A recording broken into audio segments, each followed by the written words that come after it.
Hey guys, me again. Okay, this is the chassis that I was gonna put on that Cummins engine, the 6.7. But I ended up changing my mind about doing it because of it's just too expensive. A lot of modifications that need to be done.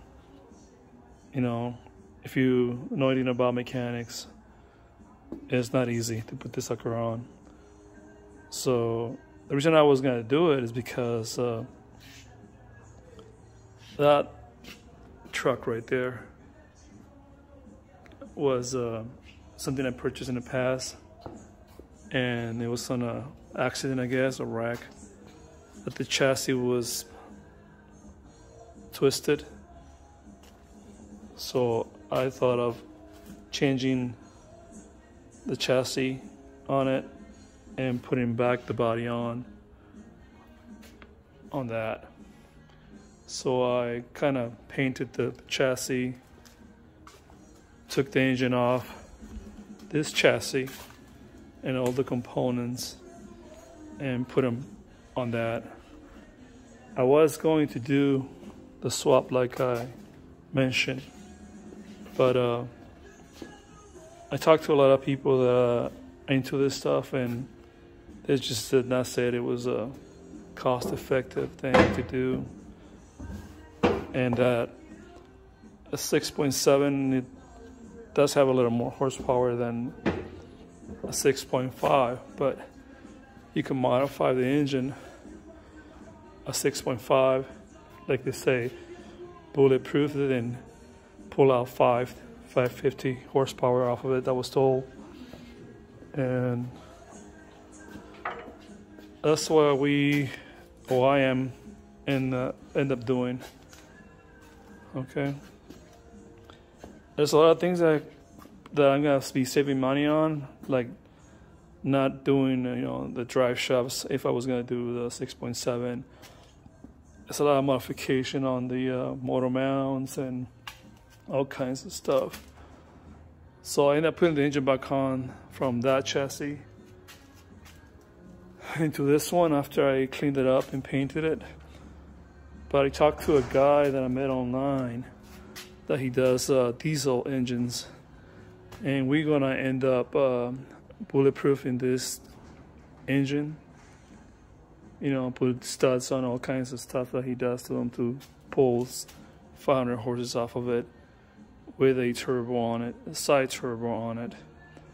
So I'm gonna have to take it apart again and take him the engine block so he can build it for me.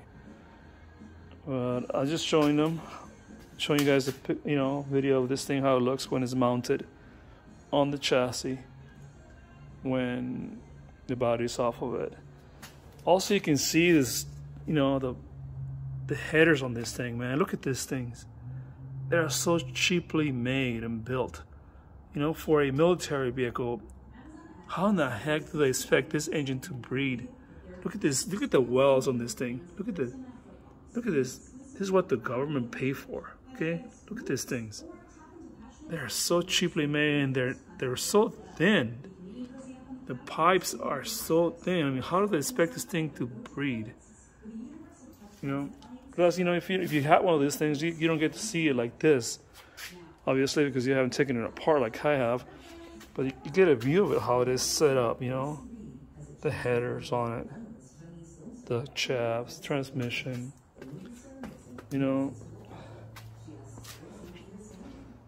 So I have no choice but to take it apart again and have the engine done, so I can pull some more horsepower off of it and put a turbo on this thing. So you can see how it is, where your stuff is at on yours, like comparing to this one.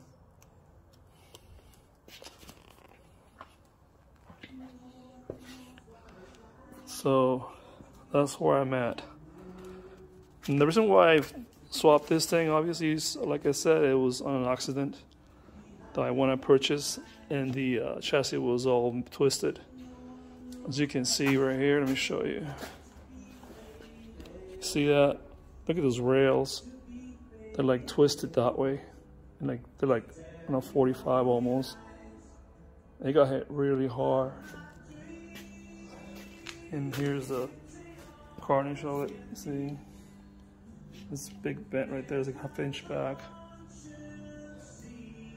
So I'm just showing you how it looks when the sucker is completely taken apart. You get an idea what you got, you know.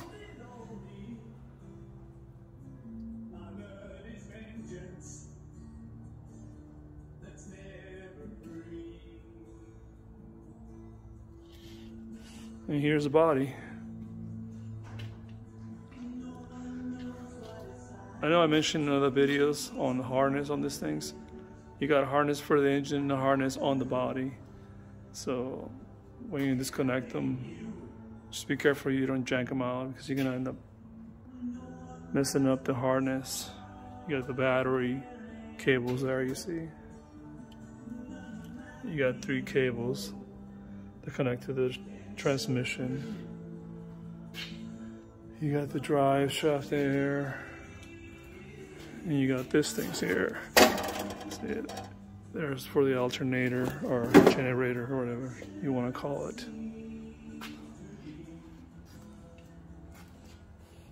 Here's the motor mounts.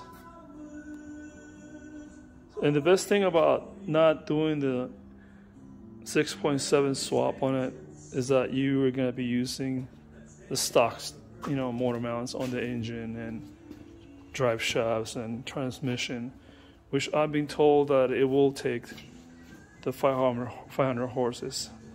This guy that's going to build it for me, he said he's got a Tahoe engine, same engine on it, with the same transmission and all that, 4x4, and he says he's got a lot of power on it, the way he built it. So I will be posting videos on how it's going to be built when I get the engine back, and I'm going to take it apart and find the parts for the how to install the turbo, and I'm hoping I can find something better than these headers, something that will help the engine breathe better, you know, for the exhaust. So I do not like this setup. This is so freaking cheap made. It just grabs from one side underneath the transmission into that and just pulls all the way out to where the pipe's supposed to be at. You know, this is a run engine, but I'm not gonna do the 6.7 build. I will be doing a 6.5, and we're gonna bulletproof this thing up and see if we can pull 500 or more horses out of this thing, which I've been told that it can be done easily if you do it right. So this month coming up, I'm gonna be sending it out to this guy and see what he does to it. So, and I was told also that you gotta use a computer for it to run the turbo. So he's gonna help me out with the harness and have the computer of the engine set up correctly. So that's where I'm at. I'm still not finished with this thing. I have done other works and other ones I got just to keep the business going or keep the money in my pocket so I can pay the rent for this darn place. So anybody interested in purchasing one of these things, I got several of them that are already running humvees. These two here, they need gauge clusters. Man, those things are getting hard to get. Seriously, I've been looking for them, and people are asking some outrageous prices for the gauge clusters on these things, because these suckers, I don't know why and the hell these people, whoever took them apart, they cut all the wires off of them. So I am missing the gauge clusters. These are running cars.